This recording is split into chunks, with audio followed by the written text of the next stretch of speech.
네. 어 여러분들께 질문 하나를 좀 드릴게요. 우리 학교가 있습니다. 코로나 이전인 것 같아서 우리 학교의 아이들이 마스크 안 하고 열심히 저렇게 다닥다닥 붙어서 수업을 하는데, 학교의 존재 이유, 제가 강의 안에 두 가지를 넣어 놓긴 했는데, 이 강의한 내용 보시지 마시고 그냥 학교의 존재 이유, '나한테 학교란 무엇이었을까? 학교라면 있어야 될까?' 한번 머릿속으로 이렇게 곰곰이 생각을 해 보셨으면 좋겠어요. 그리고 그 생각을 우리 교회 학교랑 한번 접목시켜 보는 과정을 여러분들 마음속에서 해 보셨으면 좋겠습니다. '학교란 왜 존재하는 것일까?' 저는 두 가지로 한번 방향을 잡아 봤습니다. 하나는 정체성이에요. 학교는 요즘은 쪼끔 더 그 부분이 강화된 것 같은데, 미래에 대한 준비, 그리고 진로, 직업, 이런 부분들을 기초로 해서 학생들의 정체성을 확립해 주는 교육 기관이다. 요즘엔 그런 것 같아요. 예전에는 학교가 그냥 모든 사람이 같은 교육 과정을 천편일률적으로 같이 흘러 들어가는 그런 과정이었다면, 약간 사회화를 하는 과정이었다면, 요즘엔 단순한 그 사회화 교육을 뛰어넘어서 그 학생이 가지고 있는 어떤 특성들, 혹은 그 학생의 꿈들을 잘 개발시켜 주고 그 학생들이 다양한 방면으로 진출할 수 있도록 이렇게 정체성을 심어 주는 과정, 각 개개인의 정체성을 확립하는 과정이다가 학교의 존재 이유라면은, 또 한 가지가 있습니다.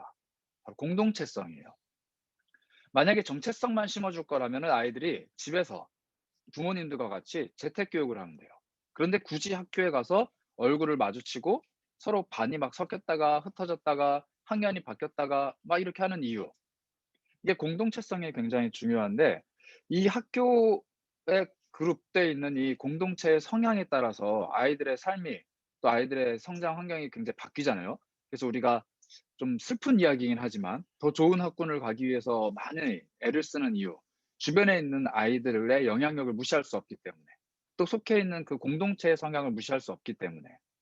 그런데 이 정체성과 공동체성을 학교에서 설립 이렇게 확립을 해 준다면, 반대로 우리 교회 학교도 분명히 정체성과 공동체성을 확립해 주는 과정을 가지고 있다라는 거예요. 그런데 이것을 하기 어려워하는 학교들도 있고 교회 학교들도 있고, 아주 탁월하게 잘하는 교회 학교들도 있습니다. 그래서 우리 샛별학교의 존재 이유를 정체성이랑 공동체성이라는 관점에서 한번 살펴보려고 해요. 우리 샛별학교 아이들, 우리 교회 학교, 세기록교회 교회 학교 샛별학교 아이들에게 정체성을 심어주는 단어가 바로 이거예요. 샛별. 저희가 되게 많이 고심을 했습니다, 사실. 연초에 우리 영아 유치부부터 쭉 아이들이 환경에서 자라가면서 이런 이름 붙여볼까 저런 이름 붙여볼까 막 전사님들이랑 고민을 엄청 많이 했어요. 그런데 저희가 여러 가지 다양한 이름으로 이 전체적인 아이들의 성장 과정을 표현하기보다는 한 가지, 한 가지 단어로 우리 한번 표현해 보자 해서 샛별이라는 단어를 붙였습니다. 이 샛별은요, 밤하늘에 빛나고 있는 작은 별 하나를 의미를 하는데, 이 별을 바라보면서 사람들이 무언가를 발견을 해요. 성경에 이런 구절이 있더라고요. 제가 읽겠습니다. "지혜 있는 자는 궁창의 빛과 같이 빛날 것이요 많은 사람을 옳은 대로 돌아오게 한 자는 별과 같이 영원토록 빛나리라." 이게 다니엘 12장 3 절에 기록된 말씀입니다. 다니엘에게 하나님께서 하신 말씀이에요. 지혜 있는 사람, 그 사람은 궁창의 빛과 같이, 하늘의 해와 같이 밝게 빛날 거다. 이게 다니엘이 사실 지혜를 가진 사람이었거든요. 그 지혜로 포로로 끌려갔음에도 불구하고 총리가 되어서, 그리고 여러 왕이 지나가는 동안에 그 사람은 총리의 직을 계속 유지하는 아주 지혜로운 면인데, 이 지혜 있는 사람은 하늘의 해, 궁창의 빛과 같이 빛날 거지만, 이것보다 더 소중한 사람, 많은 사람을 옳은 대로 돌아오게 한 사람은 별과 같이 영원토록 빛나리라. 지혜 있는 사람도 사실 중요하긴 하지만, 많은 사람들을 옳은 대로 돌아오게 하는 사람, 즉 복음을 전하고 사람들의 삶의 방향을 비춰주는 북극성과 같은 사람은 별처럼 영원토록 빛나는데, 하늘에 자기의 자리를 딱 잡고 그 자리에서 빛내는 작은 빛으로 사람들에게 방향을 가르쳐 주는, 그래서 우리가 샛별학교라고 할 때 이런 이미지가 우리 아이들에게 좀 심어졌으면 좋겠다라는 마음이 있었어요. 우리 아이들이 태양처럼 밝게 빛나는, 소위 말하는 사회에서 성공을 하고 이 세상에서 뭔가 업적을 이뤄내고 돈을 많이 벌고 유명해지고, 그런 궁창의 빛과 같은 사람도 참 좋고 중요하긴 하지만, 반대로 많은 사람들을 옳은 길로 이끄는, 즉 자기가 가지고 있는 어떤 복음이나 자기가 가지고 있는 어떤 힘을 가지고 사람들에게 바른 방향을 가르쳐 주는 그런 인물들로 자라갔으면 좋겠다. 이 마음이 있었습니다. 그래서 우리 샛별학교 친구들이 샛별이라는 정체성을 배워야 해요. 그리고 이 정체성이 확립된 친구들이 이 샛별학교에 모여서 함께 공동체성을 키워갈 텐데, 이 공동체성을 가르쳐 주는 이미지는 바로 이 그림입니다. 무별이에요, 무별. 여러분, 저희가 우리 세계로교회 공동체를 무별이라고 많이 이제 부르기 시작했는데, 무별의 의미가 사실 뭔지 좀 잘 알고 계신가요? 우리가 잘 안 쓰는 표현이라 무별, 많은 숫자의 별을 의미하는데, 이게 우리말로 표현하자면 은하수입니다. 은하수. 그러니까 별들이 모여 있는 그룹이라는 뜻이에요. 이 별은 한 사람 한 사람이 자기가 있는 위치에서 빛을 내고 있는데, 그 별들이 모여서 무별, 즉 은하수를 만들어내고 공동체를 이뤄냅니다. 이 한 사람 한 사람이 빛을 내는 게 굉장히 중요해요. 별이 많이 모여 있다고 해서 빛을 다 내는 건 아닙니다. 별 중에는 블랙홀처럼 빛을 빨아들이는 별들도 있고, 혹은 별빛이 너무 약해서 잘 보이지 않는 별들도 있어요. 태양처럼 같은 별인데 큰 빛을 내는 별도 있고요. 그러나 이 별들이 각자의 자리에서 각자 맡겨진 빛을 내면서, 그리고 그 자리를 지키면서 함께 공동체성을 유지하는 게 우리 교회의 이미지라면, 샛별학교도 이 무별이 되어가는 과정 안에서 샛별이 이 무별로 자라가는 이 과정이다, 이렇게 생각을 해 주시면 될 것 같아요. 여기서 우리가 붙잡아야 될 말씀이 하나 있는데, 이거 오타 났네요. 다니엘 12장 3절이 아니라 요한복음이에요. "너희가 서로 사랑하면 이로써 모든 사람이 너희가 내 제자인 줄 알리라." 예수님이 사랑의 계명을 말씀하실 때 이런 말씀을 하셨어요. "내가 너희를 사랑한 것 같이 너희도 나를 사랑해라가 아니라 서로 사랑해라." 이렇게 말씀하셨어요. "내가 너희를 사랑하는 것처럼 너희도 서로 사랑해야 된다. 너희가 서로 사랑할 때 이로써 모든 사람이 너희가 내 제자인 줄 알리라." 이렇게 말씀하세요. 예수님 말씀 되게 특이합니다. "내가 너희를 사랑할 거야." 그리고 "너희가 서로 사랑해야 돼."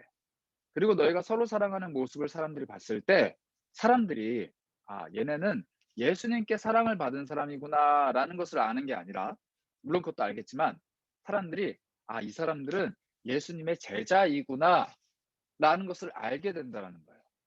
조금 쉽게 설명을 드리자면, 예수님께로부터 흘러나온 사랑이 제자들에게 흘러들어가고, 그 제자들이 서로 사랑을 나눌 때 제자라는 공동체성이 생긴다라는 겁니다.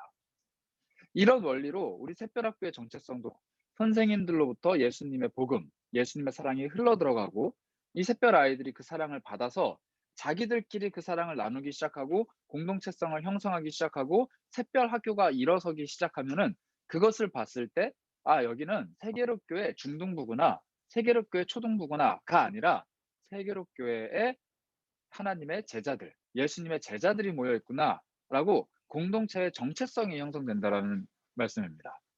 그래서 정리를 하자면, 샛별학교의 존재 이유는 샛별들이 자기 자리에서 밝게 빛나게 하고, 그 샛별들이 무별로 자라가는 과정을 이끌고 돕는 것. 이게 바로 우리 샛별학교의 정체성이에요. 그렇게 되면은 그렇게 되면은 우리 마인드 속에 그런 마인드가 생겨요. 제가 첫 처음으로 이제 교육 전도사를 했던 교회에서 되게 충격적인 이야기를 들었는데, 그런 이야기를 들었어요. 초등부, 중등부 아이들은, 그러니까 초등학생, 중학생 아이들은 그렇게 크게 애쓰지 않아도 돼. 얘네들 중에 나중에 고등부 되고 청년부 되고 장년부 돼서 우리 교회에 남아 있을 애들 몇 명 안 될 거야. 이런 얘기를 선생님들이 하셨어요. 그래서 이 아이들이 신앙만 잘 지킬 수 있도록 유지해 주고 관리해 주는 과정이야. 우리가 진짜 힘을 쏟아야 되는 과정은 고등부, 청년부, 뭐 대학부, 그리고 장년부야. 왜냐하면 이 친구들이 '우리 교회 사람들이 될 거야.'라는 이 생각들이 있으신 거예요. 근데 반대로 우리가 이 샛별학교 아이들이 자라서 무별이 되는데, 이 무별이 그냥 우리 세계롭교회 공동체만을 의미하는 게 아니라 예수 그리스도의 자가 되어 가는 과정이라고 생각을 한다면, 우리 영아 유치부 아이들에게 복음을 전하고 유년부 초등부 아이들이 샛별로 서가는 과정이 소중하지 않을까요?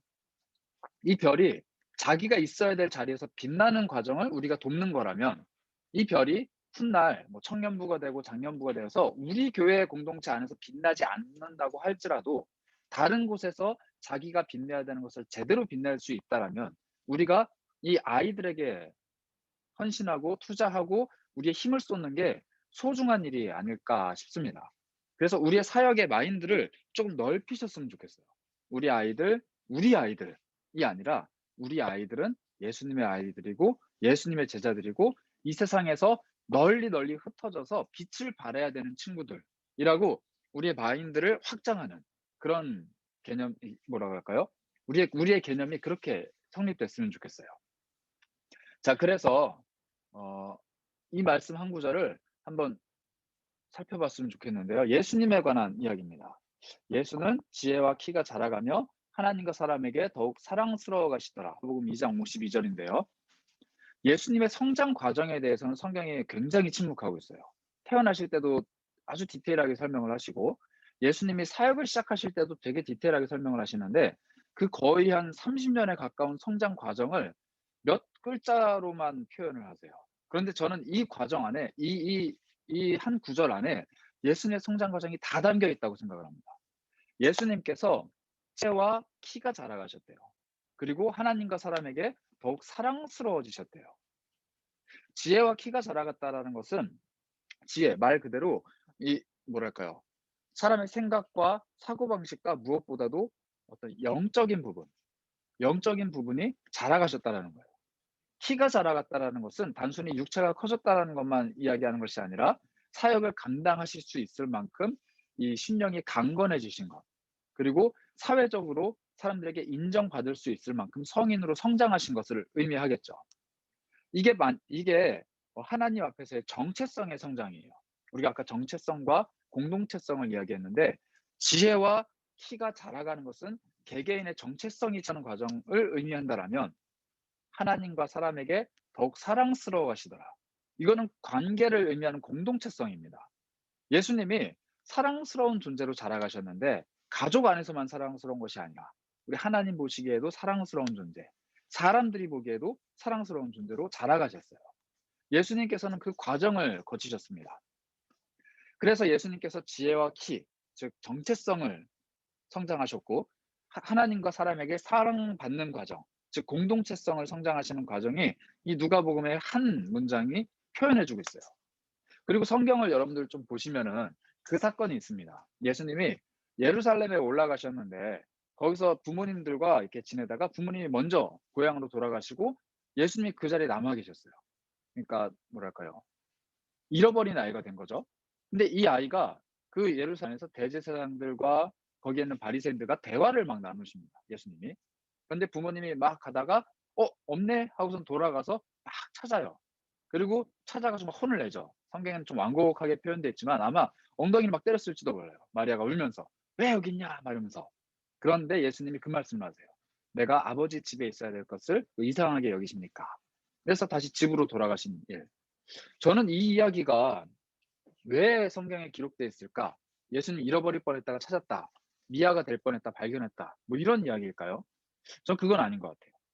예수님의 성장 과정에 대해서 성경이 굉장히 함축적이고 침묵으로 다루는데 몇 안 되는 사건 중에 그 사건이 기록된 이유는 예수님께서 성장하시는 과정에서 굉장히 중요한 교육을 받으셨음을 의미해요. 당시 제사장들이 있는 그 성전, 이곳은 종교 기관일 뿐만 아니라 사람들을 교육하는 교육 기관이었습니다. 그러니까 하나님의 법, 율법을 가르치고 한 사람이 예배자로 굳건히 설 수 있도록 사람을 종교인으로, 그러니까 유대인을 하나님의 백성답게 자라가게 하는 교육기관이었어요. 그런데 그곳에 예수님이 가셨고 예수님이 그곳에서 성경 말씀을 가지고 대화를 나누십니다. 그리고 그때는 구약 성경밖에 없었겠죠. 구약 성경의 구절들을 질문하시고 제사장들에게 답을 얻으시고 다시 또 질문하시고 본인도 답을 하시는 그 과정들을 거치셨다고 해요. 자, 예수님은 성경을 기록하신 분입니다. 구약 성경을 기록하신 하나님 그분이셨어요. 그리고 그 성경의 말씀을 이루기 위해 이 땅에 오신 분입니다.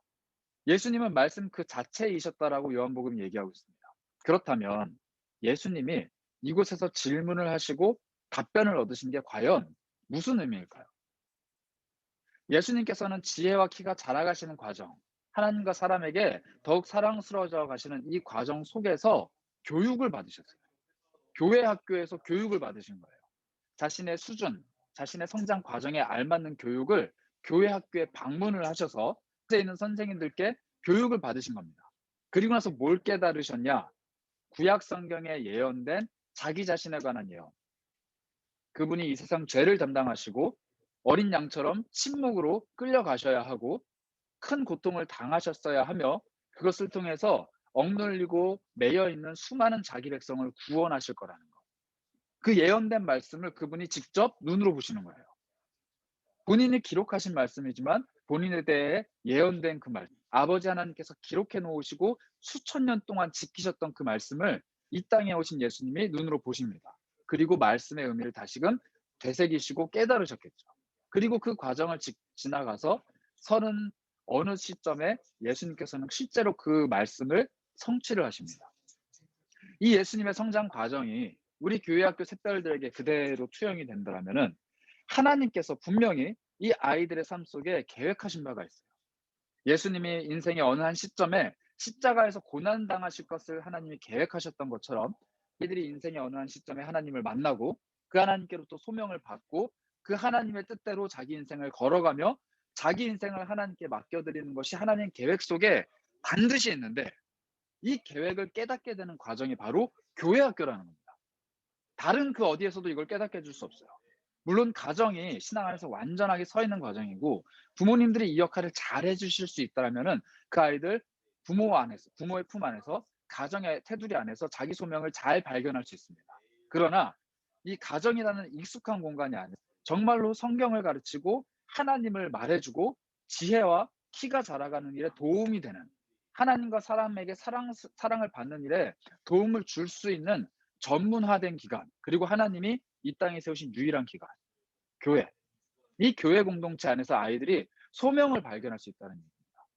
그렇다면은 우리가 이 교회 학교가 아이들에게 소명을 발견할 수 있게 하나님의 뜻을 발견할 수 있게 해주는 유일한 길이라면은 지금 1년 넘게 이렇게 교회 학교가 멈춰 있는 상황이 굉장히 답답해야 돼요. 이 1년 동안 우리 아이들이 얼마나 더 성장을 했을까? 키가 사람 앞에서 얼마나 더 사랑스러워졌을까? 그런데 반쪽이 멈춰 있잖아요. 지혜와 영혼이 자라가는 과정, 그리고 하나님 앞에서 사랑받는 과정이 완전히 멈춘 건 아니지만 정상적인 이런 환경 안에서는 누릴 수 있는 많은 것들이 제한되어 있습니다. 그래서 우리의 교육 철학이 지금 하나님 앞에서 또 사람 앞에서 이 샛별이 무별로 자라가는 과정이 완전히 이루어질 수 있도록 선생님들께서 올 한 해는 새로운 방향으로 세팅을 많이 해주셔야 돼요. 저희 교육자들도 물론 이런 포커스를 가지고 준비를 하고 있지만 우리 샛별지기 여러분들, 선생님들께서도 같은 마인드를 공유하고 같은 교육 철학을 가져주십사 하는 마음에서 이번 강의를 준비했습니다. 이 사진을 한번 보시겠어요? 캐논 렌즈입니다. 50.4. 제 예전에 처음 아르바이트를 해서 디지털 카메라를 샀을 때 이 렌즈를 샀는데 땅바닥에 떨어뜨려서 뽀개졌어요. 좀 싼 렌즈 가지고 플라스틱으로 만들어져 있거든요. 인터넷에 사진을 찾다가 이 사진이 나와서 되게 오랜만에 보는구나 하면서 구했는데 렌즈가 중요한 게 아니고요. 저는 이 말을 여러분들께 드리고 싶었어요. What we focus on, we get more of. 이거 너무 저기 미국에서도 보고 계신데 죄송하네요. 네, 우리가 어떻게 어디에 포커스를 맞추느냐에 따라서 우리는 더 많은 것들을 얻을 수 있을 겁니다. 라는 거예요. 이게 교회 학교 교육을 표현할 때 가장 중요한 표현이라고 생각을 하는데 교회 학교가 지금까지 상당히 많은 부분에서 산발적으로 사역을 펼쳤습니다. 근데 우린 몰랐어요. 우리가 사역을 펼칠 때 굉장히 다양하고 포괄적이고 산발적이고 펼쳐져 있는 사역을 했는데 우린 몰랐어요. 왜냐하면 그게 교회 학교 교육인 줄 알았거든요. 그런데 코로나가 딱 터지고 나서 굉장히 많은 부분들이 제한이 되고 나니까 우리에게 남아있는 게 몇 가지 없어요. 예배. 사실 예배 말고는 없는 것 같아요. 지금 교회 학교에서 했던 수많은 행사들, 수많은 일들, 그리고 선생님들이 하셨던 수많은 헌신의 땀방울들이 강제로 멈췄어요. 다 멈추고 몇 가지 남지 않은 필수적으로 할 수밖에 없는 몇만 우리 손 안에 남아있는데 우리가 할 수 있는 게 없다, 큰일 났다 하고 이렇게 딱 넉놓고 있는 게 아니라 할 수 있는 몇 가지에 우리의 포커스를 완전히 맞춰서, 우리의 방향성을 완전히 맞춰서 몰입해서 다가가기 시작하면은 어쩌면, 아니 사실 몰입해서 다가가는 그 순간부터는 더 많은 것들을 우리가 얻을 수 있다라는 겁니다. 우리가 몰입하면서 한 가지에 뭔가 이렇게 아이들과 함께 교통하는 그 길을 뚫기 시작한다라면은 어쩌면 더 많은 부분을 열 수 있다라는 거예요. 그래서 저희 제가 이렇게 비슷한 나이 또래 교회 학교 사역을 하는 친구들이 있어요. 근데 그 친구들도 저처럼 이제 교육 디렉터를 하는 친구도 있고 청년부를 하는 친구들도 있고 아직 이 교회 학교 사역자를 하고 있는 친구들도 있습니다. 그래서 그런 동기들이랑 모여서 한번 그런 얘기를 했었어요. "야 이거 코로나 때문에 우리가 할 수 있는 게 많이 없어졌는데 뭐가 우리한테 유익으로 남을까? 뭐가 유익으로 남을까?"라고 했을 때 다 다양한 의견들이 있었는데 이구동성으로 딱 하나는 다 동의했습니다. 뭐였냐면요. 예배예요.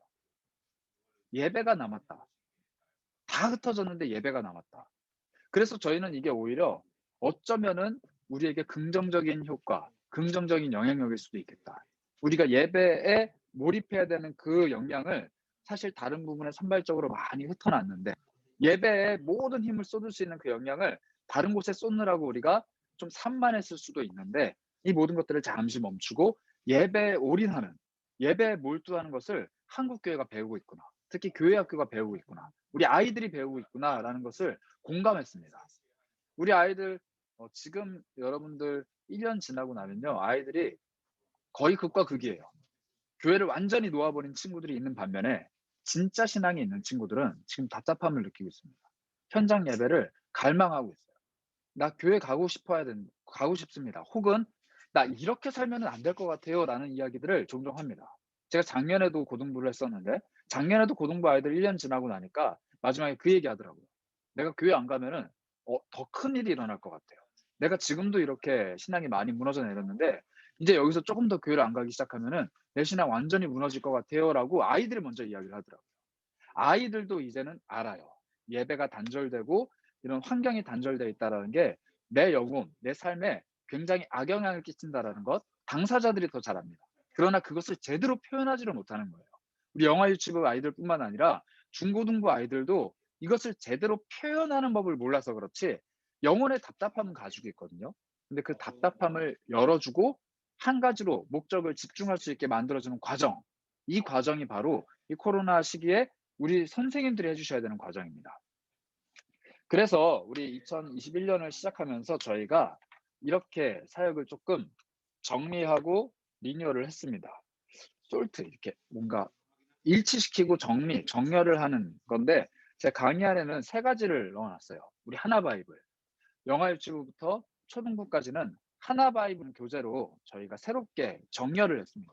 이 하나 바이블의 강점이 여러분들 뭐 잘 아시겠지만 영아 유치부부터 초등부까지 같은 본문으로 같은 교육 과정을 같은 시간에 해요. 그래서 이 아이들이 총 6 년을 한 사이클을 돕니다. 그래서 영아부에서부터 시작한 아이는 유치부를 졸업할 때까지 한 사이클을 돌고요. 또 유년부 1 학년부터 시작한 친구는 초등부를 졸업할 때까지 또 한 사이클을 돌고요. 중등부에서 시작한 친구는 고등부 졸업할 때까지 사이클을 돕니다. 그래서 모태신앙으로 자란 친구들은 성경 전체를 총 3 번, 3 사이클을 돌게 돼요. 그래서 이 아이가 12년 동안, 아니죠. 18년 동안, 6, 3, 18죠. 18년 동안 하나님의 말씀을 체계적으로 배워갈 수 있는 과정입니다. 그래서 이 하나 바이블은 사실 선생님들도 그렇고 교육자들도 그렇고 영원하지 않아요. 그렇죠. 우리 선생님들은 비교적 뭐 20년 근속하시는 분도 있고 제가 30년 근속하시는 분도 봤었는데 근속이 길어지긴 하지만 영원하진 않습니다. 반대로 우리 교육자들은 근속이 길어지지도 않고 영원하지도 않고 심지어 선생님들보다도 더, 수명이라고 표현하기는 좀 그런데 재임 기간이 짧아요, 상대적으로. 그래서 이 교역자들이나 담임 교사나 우리 교회 학교의 환경에 따라서 아이들의 교육 콘텐츠가 바뀌는 경우가 너무 많습니다. 근데 그것들을 미연에 방지하고 우리가 가르치는 사람들이 바뀌더라도 가르치는 내용은 한결같은 시스템, 그것을 갖추기 위해서 저희가 하나 바이블을 선택을 했어요. 우리 현장에 계신 실무 선생님들, 공동체 담당하시는 교사 선생님들께서는 사실 이게 다른 교육기관에서 나온 공과들보다는 조금 못할 수도 있습니다. 아이들에게 전달되는 어떤 콘텐츠가 조금 재미없거나 흥미가 없을 수도 있는데요. 이게 신규로 새로 시작된 프로젝트예요. 그래서 이제 막 런칭이 돼서 콘텐츠들을 개발해 가는 과정이고, 그리고 장기적 목에서 시작된 프로젝트라는 것을 꼭 염두에 두시고, 조금 답답하실 수 있겠지만 이 하나바이블이 걸어가는 발을 잘 같이 걸어 주시면 우리 아이들에게 큰 유익이 될 것 같습니다. 그리고 제가 또 하나 여러분들께 제시해 드린 게 찡큐티예요. 찡큐티는 사실 중고등부 아이들부터 시작을 해서 지금 청년부에서 장년부에까지 이루고 있는데, 저희가 고민을 많이 했습니다. 중고등부도 하나바이블이 있는데 중고등부 아이들을 하나바이블로 할지 아니면 찡큐티로 할지 고민을 진짜 많이 했어요. 그런데 저희는 도전을 하기로 했습니다. 중고등부 아이들 앉혀 놓고 하나바이블 책 꺼내 놓고 공과를 펼치면요, 너무 좋아요. 그냥 그대로만 진행하면 돼요. 그런데 그 아이들을 데려다 놓고 큐티를 하자고 가르치고 큐티 나눔을 하기 시작하면은, 죄송한 얘기지만 우리 중고등부 공동체 담당 교사 선생님들께서는 굉장히 고통받으실 거예요. 벽에다 대고 이야기하는, 그리고 아무도 나누지 않는 곳에서 나 혼자 하나님 말씀을 나눠야 되는 그런 벽과 마주하게 되실 텐데, 이것을 뚫어내는 과정이 올 한 해, 그리고 우리 중고등부 사역에서 계속 이루어질 것을 우리가 도전을 하면서 시작을 했습니다. 지금 아이들이, 저희가 그 선물 걸었잖아요, 달란트. 중고등부는 달란트를 합니다. 그래서 큐티를 하거나 말씀을 잘 쓰거나 하면은 선물을 주니까 아이들이 조금씩 하고 있는데, 이 아이들이 하나님 말씀에 좀 젖어 들어가기를 바라는 마음으로 시작을 했어요. 지금 시작은 아 솔직히 좀 미약하지만, 이 교육자 입장에서 더 많이 아이들과 함께 호흡하고 싶은데 그런 상황이 못 돼서 참 안타깝고, 이 미약한 모습이 참 죄송하긴 한데, 지금 시작은 미약하지만 하나님께서 조금씩 아이들에게 말씀을 흘려보내시도록 우리가 그 통로를 개척하는 마음으로 시작을 했습니다. 그래서 하나바이블과 찡큐티라는 큰 두 개의 우리 교재를 가지고 아이들의 배움이 정렬이 되었다면, 선생님들께서는 지금 우리가 함께하고 있는 샛별지기 학교, 이 학교를 통해서 우리의 사역적인 마인드와 우리가 흙품어야 될 마음을 하나로 정렬을 하는 거예요. 여름 성경학교나 뭐 겨울 수련회나 이렇게 행사를 앞두고 강습회 혹은 준비 기간을 가질 때는 부서별로 막 돌아갑니다. 왜냐하면 주제가 다 다르거든요. 한 가지 주제 안에서 영화부가 준비를 하고, 또 다른 주제 안에서 교육부가 준비하고, 각자 교육부서별로 준비하는 게 이건 마땅히 당연한 거예요. 그런데 전체 우리 세계로 교회 학교, 이 샛별학교가 가지고 있는 전체의 어떤 주제와 방향성을 함께 공유하는 것, 이게 바로 샛별지기 학교입니다. 그래서 여러분들께서 오늘 아침에 이렇게 열심히 참여해 주셨는데 뭐 직장이나 혹은 생업 때문에 참여 못 하신 분들께 부족하지만 저희 강의들을 좀 홍보를 해 주세요. 같은 마인드를 가지실 수 있도록, 같은 생각을 가지고 같은 마음을 품으실 수 있도록 좀 안내를 부탁드리겠습니다. 이렇게 우리가 여러 가지 교재들과 교육들을 통해서 우리 사역을 솔트를 한다라면은 리뉴얼이 있어요. 이건 뭐냐면요.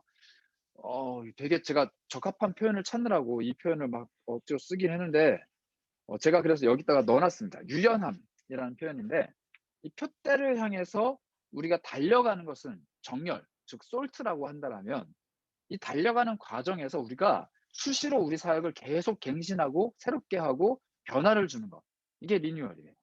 그러니까 우리가 표대를 향해서 달려가는데, 우리가 그 표대를 향해서 일직선으로 달려가는 경우는 거의 없어요.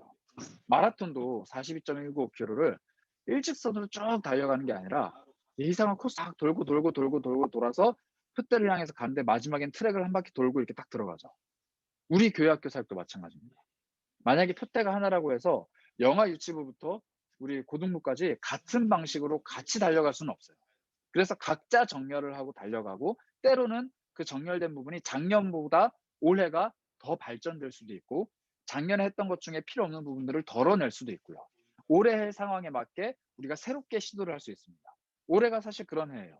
이 코로나를 맞이해서 작년에는 너무 우리가 정신없이 그때그때마다 대응을 했더라면, 올해는 우리가 뭔가 대비를 갖추고 새로운 방향으로 우리 사역을 리뉴얼하는 과정입니다. 그래서 우리가 솔트, 즉 표대를 향해서 우리의 모든 것들을 정렬을 하고 리뉴얼, 우리 사역의 여러 가지 부분들을 새롭게 재정비하는 과정이다. 이렇게 우리 올해 2021년을 생각해 주시면 될 것 같아요.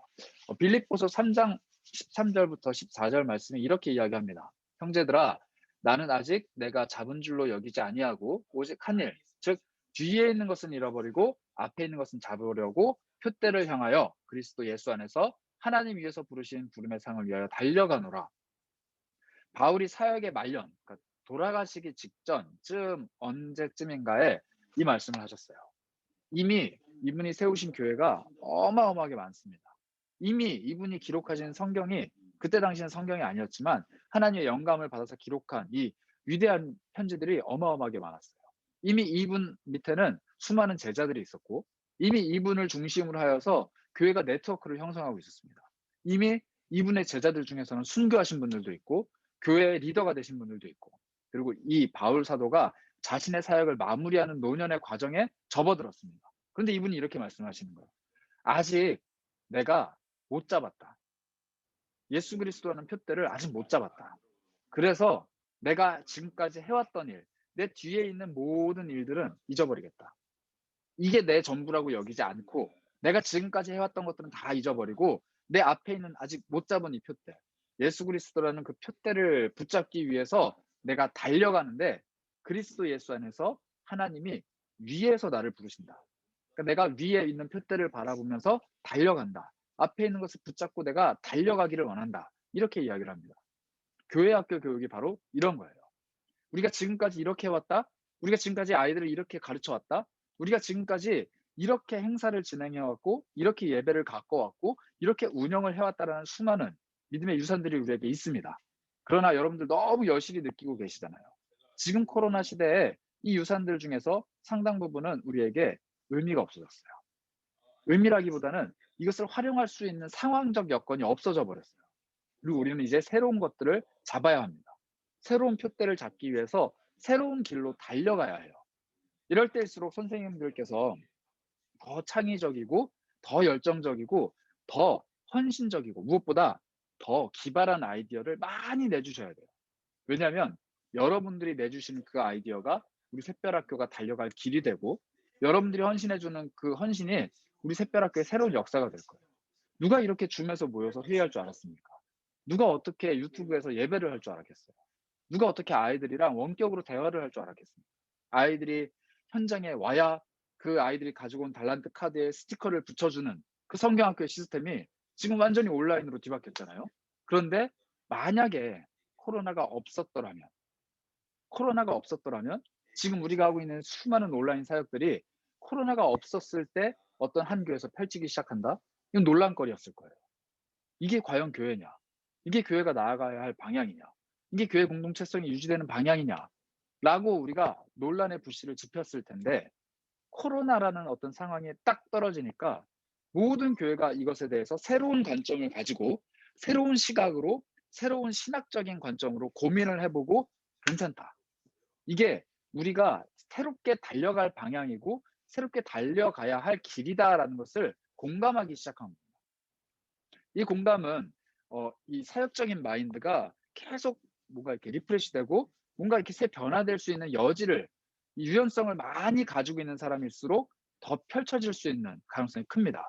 우리 샛별학교가 그런 학교가 됐으면 좋겠어요. 영아 유치부부터 고등부까지 무언가 할 수 있는 것을 시도할 때 갇혀 있는 마인드. '아 이게 될까? 우리 교회가 가능할까? 우리 아이들한테 이걸 해도 괜찮을까?' 라고 스스로를 가두는 것이 아니라 해 보고 안 되면 말고 해 보고 좋으면 다 같이 하고 시도해 보고 이게 유익하면 다른 교회들도 이걸 할 수 있도록 우리가 널리 널리 알리는 이렇게 무언가 새로운 방향을 잘 개척해 가는 그런 샛별학교가 됐으면 합니다. 그래서 여러분들에게 요구되는 새로운 교사상이 있어요. 어떤 교사가 돼야 하는가? 어떤 교사가. 지금까지 교회학교 교사라고 하면은 굉장히 모범적인 분들이 많이 했습니다. 제가 어릴 때 그 막 들었던 예화 그리고 제가 그 대학생 때 들었던 예화 중에 그런 예화가 있어요. 미 어떤 유명한 대통령 뭐 이름은 잘 모르겠는데요. 그분이 어 평생 동안 교회학교 교사를 하셨대요.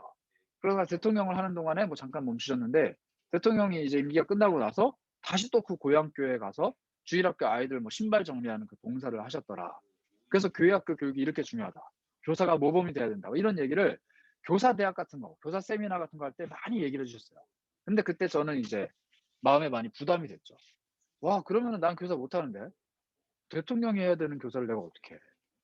20년 30년 동안 열심히 막 하셨던 선생님들이 반 담임 교사로 계신데 21살 22살 된 이 어린 꼬맹이 내가 그 옆에 반 담임 교사가 되는 게 가능한 일인가? 그래서 '어떤 교사가 되어야 하는가? 모범적인 교사란 과연 무엇인가?'라는 생각들이 저는 어릴 때 되게 많았는데 성경을 보니까 선생님들을 그렇게 부르시지 않았더라고요. 우리 하나의 말씀 한 구절 보겠습니다. 야고보서 3장 1절 2 절인데요. 이렇게 얘기해요. "내 형제들아 너희는 선생된 우리가 더 큰 심판을 받을 줄 알고 선생이 많이 되지 말라. 우리가 다 실수가 많으니 만일 말에 실수가 없는 자라면 곧 온전한 사람이라 능히 온 몸도 굴레 씌우리라." 네. 말조심하라는 얘기 같기도 하고 선생님 하지 말라는 얘기 같기도 하고 무슨 말인지 잘 모르겠어요. 그런데 이 야고보가 지은 이 책에 이렇게 얘기를 합니다. 선생된 우리. 야고보가 사도였거든요. 예수님의 형제 야고보, 그리고 예루살렘 교회의 리더였던 야고보예요.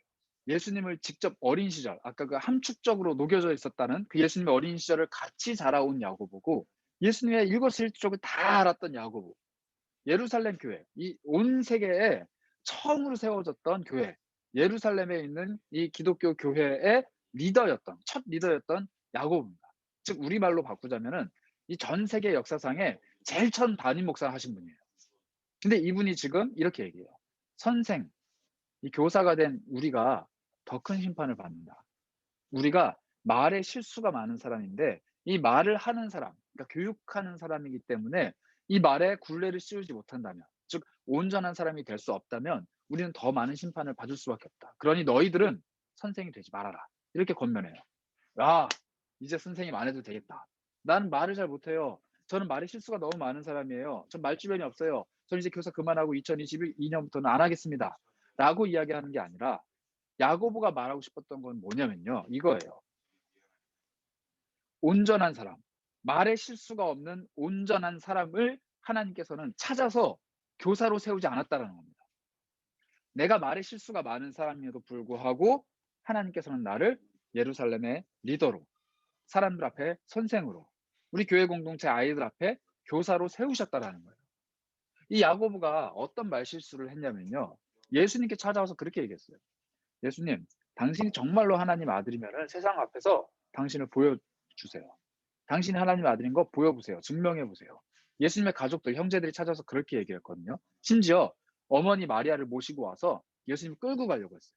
예수님 미쳤다고 소문이 났는데 그 말을 진짠 줄 알고 와서 "미쳤다고. 형 왜 이래? 가." 이러면서 끌고 가려고 했어요. 그리고 예수님이 돌아가실 때쯤까지도 믿지 않았습니다. 부인했어요. 그런데 나중에 부활하신 이후에 예수님을 믿고 그분의 제자가 됐죠. 야고보는 예수님과 함께 지낸 평생 동안 예수님을 인정하지 않았던 사람입니다. 다른 제자들이 예수님과 동행하면서 3년 동안 훈련받는 동안에 사실 야고보는 예수님을 배척했던 사람이에요. 멀리하고 그분을 부인했던 사람인데 그 사람을 예수님께서는, 우리 하나님께서는 리더로 삼으셨어요. 말에 굴레를 못 씌운 사람이에요. 실수가 너무 많았던 사람인데 교사, 즉 선생으로 부르시고 사용하십니다. 이게 바로 우리의 정체성이에요. 우리가 온전한 사람이기 때문에 교사로 부른 것이 아닙니다.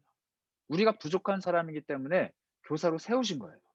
여러분들 처음에 선생님 되실 때 부장 선생님이나 우리 전도사님들이나 막 찾아와 가지고 "교사 좀 하시죠. 같이 하실까요? 전화번호 좀 주세요. 전화 드리겠습니다." 해 가지고 교사가 되셨을진 모르겠지만 지금 이 샛별지기 학교에서 제가 지금 분명히 말씀을 드립니다. 여러분들은 하나님께서 세우신 교사예요. 그리고 여러분들이 온전하기 때문에 교사로 세우신 게 아니라 여러분들이 하실 일이 있기 때문에 하나님께서 세우신 교사입니다.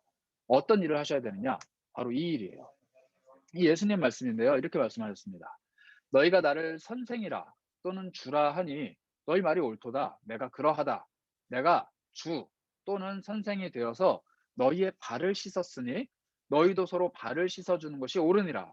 내가 너희에게 행한 것 같이 너희도 행하게 하려 하여 본을 보였노라." 예수님을 선생님 혹은 주님 이렇게 제자들이 불렀습니다. 그런데 예수님이 말씀하셨어요. "맞아. 니네 말이 맞아. 내가 그런 존재야. 그런데 내가 주 혹은 선생이지만 너희 발을 씻어 줬잖아."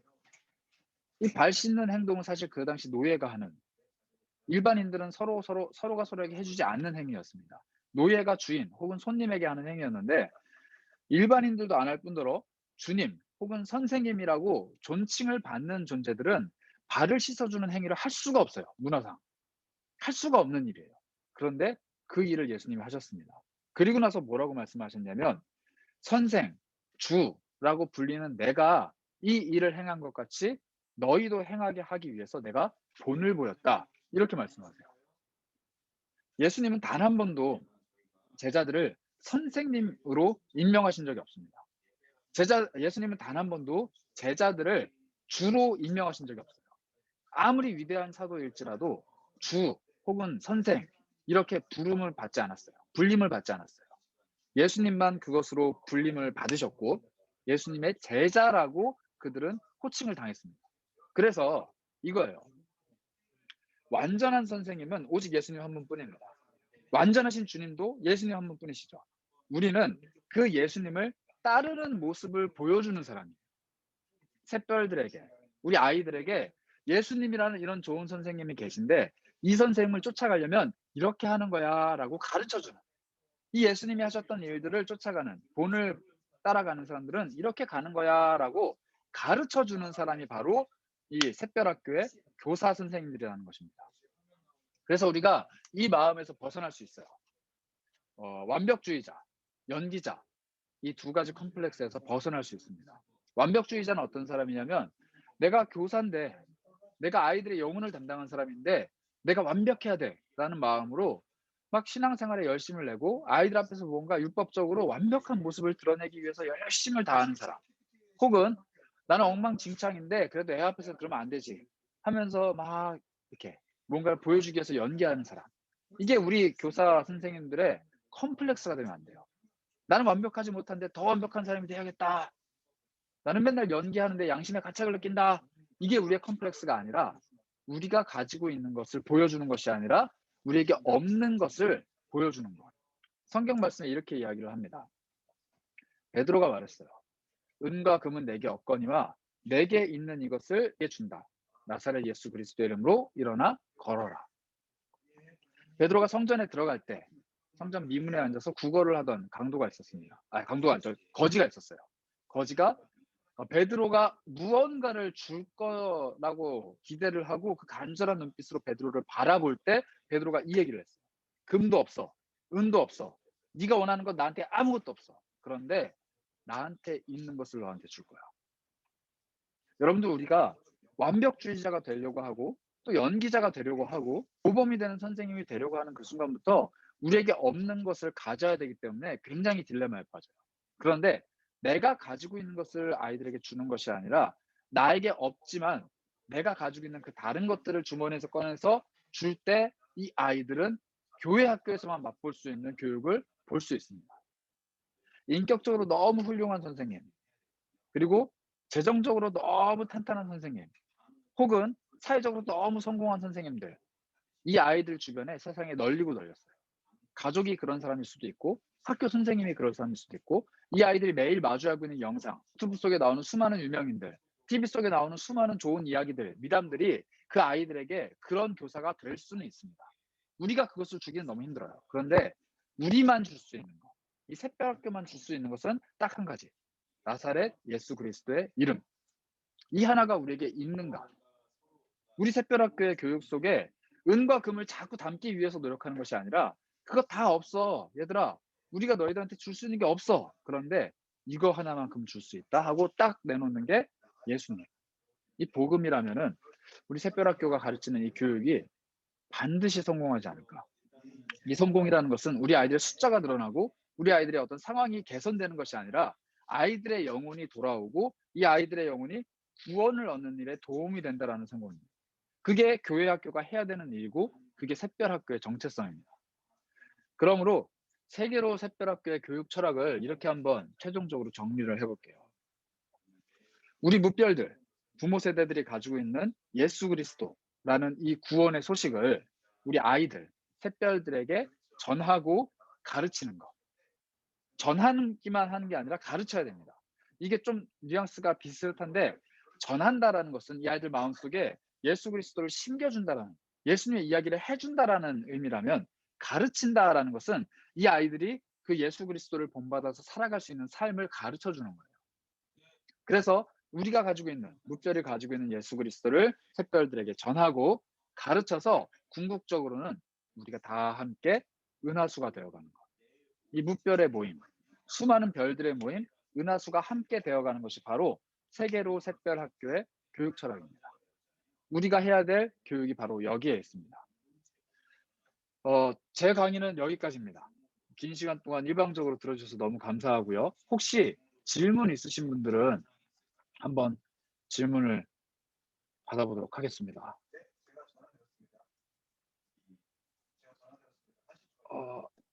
한번 잠시만요.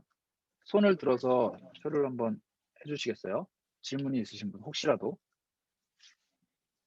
질문이 없다라는 거는 지난주에 우리 주경 목사님 말씀하셨죠. 강의가 너무 탁월해서 질문할 게 없다거나 혹은 이제 끝날 때가 지났다라거나. 저는 전자로 받아들일 겁니다. 교만한 사람이라 제 강의가 너무 탁월해서 여러분들께 더 이상 질문거리가 없는, 혹시 질문이 있으시면요 조용히 저에게 찾아오셔서 질문해 주세요. 제가 답을 드릴 수가 없을 것 같긴 하지만 여러분들께 최대한 많이 도움을 드리겠습니다. 네, 긴 시간 동안 저희 강의 들어서 감사하고요. 잠시 저희 휴식을 가진 후에요. 소그룹별로 흩어지셔서 이제 전도사님들께서 소그룹 강의를 해주실 거예요. 안내를 드립니다. 영아 유치부 교사 선생님들 중에서 청년 선생님을 제외하신 분들은 우리 서기록 전도사님의 소그룹으로 가시면 되고요. 유년 초등부는 김은수 전도사님, 그 중고등부는 우리 이재준 전도사님이 계신 소그룹으로 편성이 되실 겁니다. 혹시 내가 잘못 편성되셨다 하는 분들은 다시 그 대기실로 나와 주시면 돼요. 저희가 최대한 빨리 편성을 해드리겠습니다. 그리고 청년 선생님들은 여기 이 방에 남아 계세요. 저랑 같이 이제 한 번 더 하시면 됩니다. 저와 함께. 네. 질문 있으신 분 소그룹 편성에 대해서 없으시죠? 그럼 저희 5분간 휴식을 좀 갖도록 하겠습니다. 10시 10분에 모이도록 하고요. 저희가 5분 동안 편성을 좀 해드리겠습니다. 수고하셨습니다.